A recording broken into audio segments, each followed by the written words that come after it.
Tatlong signs na mahal ka ng isang babae. Makinig ka. Number 1 sign, napakaselosa at tamang hinala.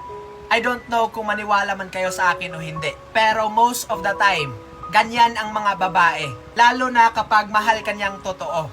At kung naghahanap ka man ng babaeng hindi selosa, 100% hindi ka mahal yan. Kasi ang babaeng totoong nagmamahal, magseselos talaga yan. At alam nyo po no, ang sarap kaya sa pakiramdam kapag ang girlfriend mo ay nagseselos. Di ba? At dito mo mafe-feel na hindi niya talaga gusto na may kahati. At dito mo makikita no, na talagang mahal ka niya. At tandaan nyo po no, kapag hindi na nagseselos ang girlfriend nyo, kabahan na kayo. Kasi mataas ang percentage na hindi ka na niya mahal.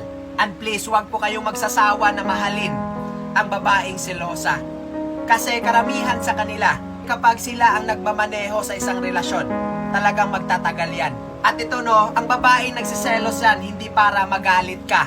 Nagsiselos yan kasi gusto nila na sila lang yung pagtuunan ng pansin mo. Pangalawang senyales na mahal ka ng isang babae, tanggap ka. Kapag ang babae tanggap ka lahat, asahan mo ito. Authentic at genuine ang pagmamahal niya sa'yo. Makinig po kayo. Kapag ang babae ay sinamahan ka sa pinaka-lowest part ng buhay mo, asahan mo, mahal ka niyan. Ito yung nagstay siya sa'yo kahit nung walang-wala ka pa.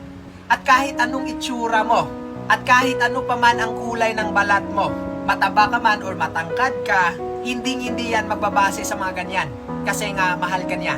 At kahit ano pa man ang past mo, tanggap ka niya. At kahit na bad boy ka pa, or kahit anong past na nakaka-turn off sa mga babae, hindi yan magbabase sa mga ganyan. Kasi nga mahal ka niya. Pangatlong sign na mahal ka talaga ng isang babae, supportive.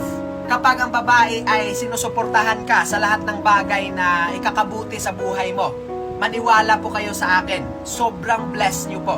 Kasi nowadays, napaka-rare na lang ang ganyang mga babae. Yun ba ang lahat ng good plans mo sa buhay?